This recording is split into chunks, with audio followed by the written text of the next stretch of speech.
नमस्कार, जनसत्य न्यूज में स्वागत है आपका। मैं हूं आपके साथ सुनैना सिंह। कोरोना महामारी से निपटने में हमारे कोरोना वीर दिन रात लगे हुए हैं।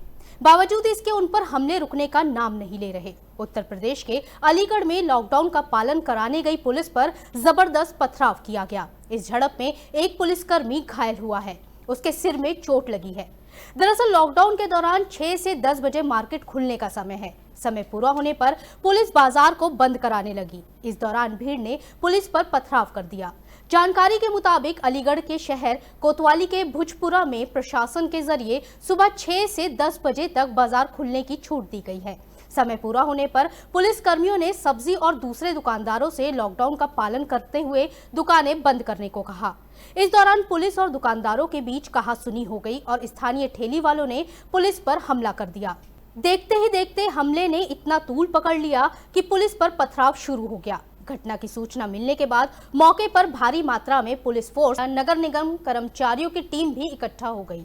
इस दौरान दोनों ही तरफ से काफी देर तक पथराव होता रहा। मौके पर पहुंचे पुलिस बल ने माहौल को देखते हुए लोगों को खदेड़ दिया। फिलहाल मौके पर तनावपूर्ण शांति बनी हुई है। इस घटना में एक पुलिसकर्मी भी घायल हुआ है। उधर कोरोना वायरस के महासंकट के बीच स्वास्थ्य कर्मियों पर लगातार हो रहे हमलों पर अब मोदी सरकार ने कड़ा फैसला लिया है। प्रधानमंत्री नरेंद्र मोदी की अगुवाई में बुधवार को केंद्रीय कैबिनेट की बैठक में एक अध्यादेश पास किया गया है, जिसके बाद अब स्वास्थ्य कर्मियों पर हमला करने वालों के खिलाफ कड़ा एक्शन लिया जाएगा।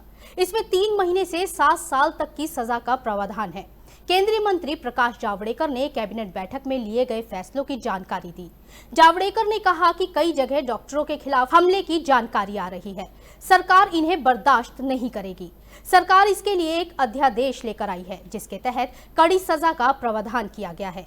केंद्रीय मंत्री ने कहा कि मेडिकल कर्मियों पर हमला करने वालों को जमानत नहीं मिलेगी। 30 दिन के अंदर इसकी जांच पूरी होगी। साथ ही 1 साल के अंदर फैसला लिया जाएगा, जबकि 3 महीने से 5 साल तक की सजा हो सकती है। आपको बता दें कि भारत में बुधवार सुबह तक कोरोना वायरस से जुड़े मामलों की संख्या 20,000 के करीब पहुंच गई है। देश में इस वक्त कुल 19,984 मामले सामने आ चुके हैं, जबकि 640 लोगों की मौत हो चुकी है।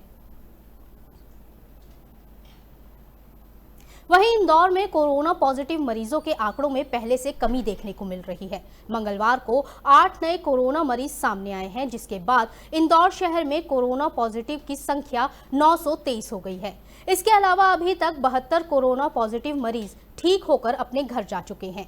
वहीं डीआईजी हरिनारायण चारी मिश्र ने 10 से 11 पुलिसकर्मियों के कोरोना संक्रमित होने की पुष्टि की है। आपको बता दें कि देश भर में कोरोना के मामले लगातार बढ़ रहे हैं।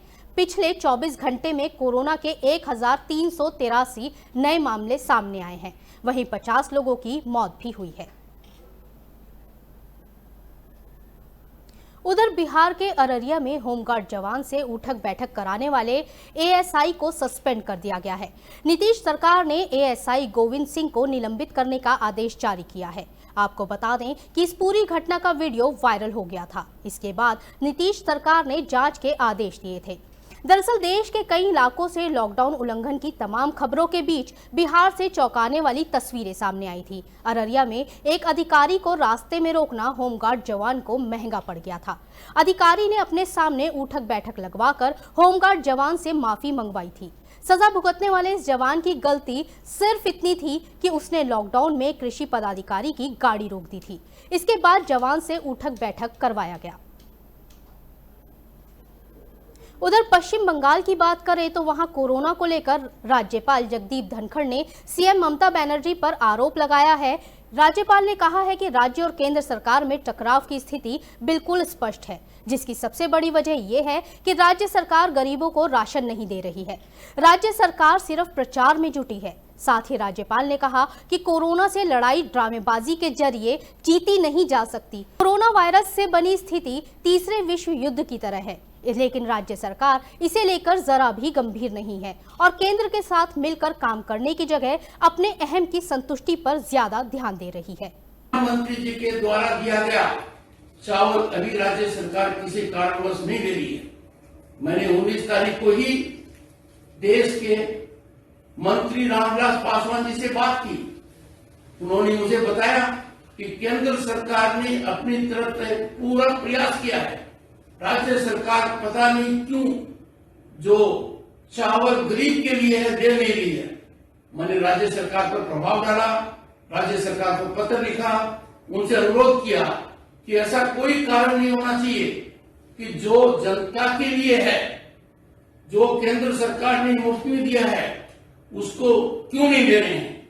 मैं आपको बता सकता हूं कि मेरे प्रयासों के तहत राज्य सरकार ने कुछ सक्रियता दिखाई है और आज से उन्होंने फूड कॉर्पोरेशन ऑफ इंडिया से चावल लेना शुरू कर दिया है।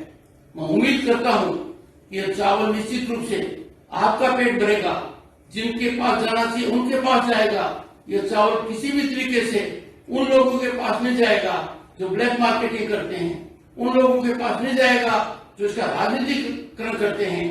किसी भी राजनीतिक दल के कार्यकर्ता को अधिकार नहीं है कि वो किसी भी राशन डीलर को धमकाए और अपने हिसाब से काम करने के लिए कहे।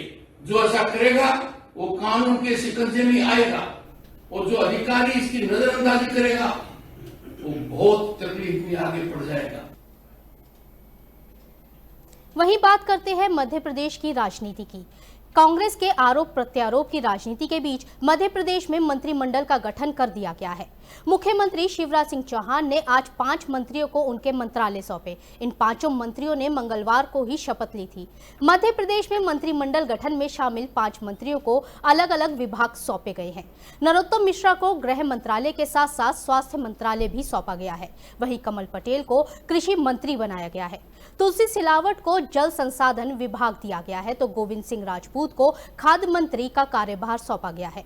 इसके अलावा मीना सिंह को आदिवासी कल्याण मंत्री बनाया गया है। वहीं मध्य प्रदेश के मुख्यमंत्री शिवराज सिंह चौहान ने विभागों के बंटवारे के बाद कैबिनेट मंत्रियों के साथ बैठक की।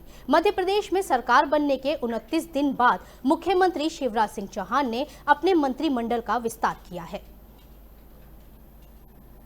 जहां कोरोना वायरस के संक्रमण को रोकने के लिए देश भर में लॉकडाउन जारी है, वहीं इस माहौल में देश के अलग अलग सेक्टर बुरी तरह प्रभावित हुए हैं। इस वजह से कर्मचारियों को नौकरियों पर संकट के बादल मंडरा रहे हैं। बीते कुछ दिनों में लगातार छंटनी की खबरें आ रही हैं। अब खबर है कि लॉकडाउन की ऑनलाइन के चलते फूड डिलीवरी कंपनी स्विगी अपने 1000 कर्मचारियों की छंटनी कर सकती है। खबर के मुताबिक कोरोना संकट की वजह से डिमांड में 60% की गिरावट आई है, तो वहीं कर्मचारियों को निकालने पर स्विगी ने इसकी पुष्टि भी कर दी है। लेकिन कंपनी ने कर्मचारियों की संख्या का खुलासा नहीं किया है।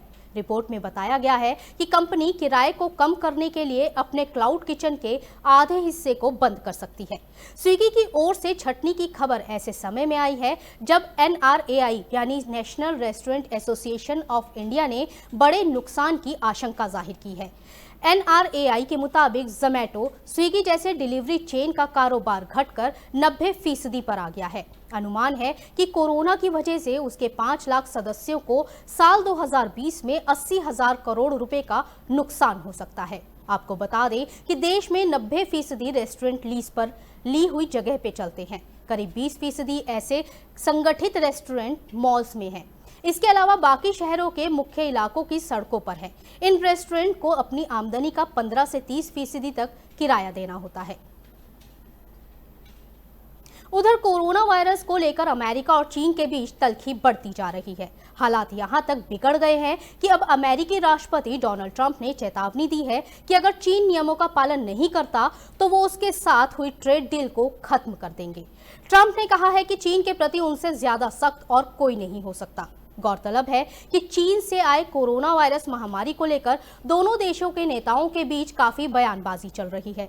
अमेरिका इस बारे में संदेह जता रहा है कि कहीं ये वायरस चीन के किसी लैब से तो नहीं निकला है। राष्ट्रपति ट्रंप पहले भी कई बार इसे चीनी वायरस कह चुके हैं। उधर चीन और अमेरिका के बीच इस साल जनवरी में पहले चरण के ट्रेड डील पर दस्तखत हुए थे। दोनों देश पिछले करीब 2 साल से जारी ट्रेड वॉर को कड़वाहट को भूलकर इस समझौते के लिए तैयार हुए थे। 2 साल तक दोनों देशों में जारी ट्रेड वॉर से दुनिया भर के शेयर बाजार और इकोनॉमी को भारी नुकसान हुआ था। इस समझौते में यह कहा गया था कि चीन 200 अरब डॉलर के अमेरिकी उत्पाद खरीदेगा। इस पर चीन आगे भी बढ़ चुका है। फिलहाल इस बुलेटिन में इतना ही। हमारे और ज्यादा से ज्यादा वीडियोस देखने के लिए हमारे चैनल को सब्सक्राइब करें, हमारे वीडियोस को लाइक करें और शेयर करें। नमस्कार।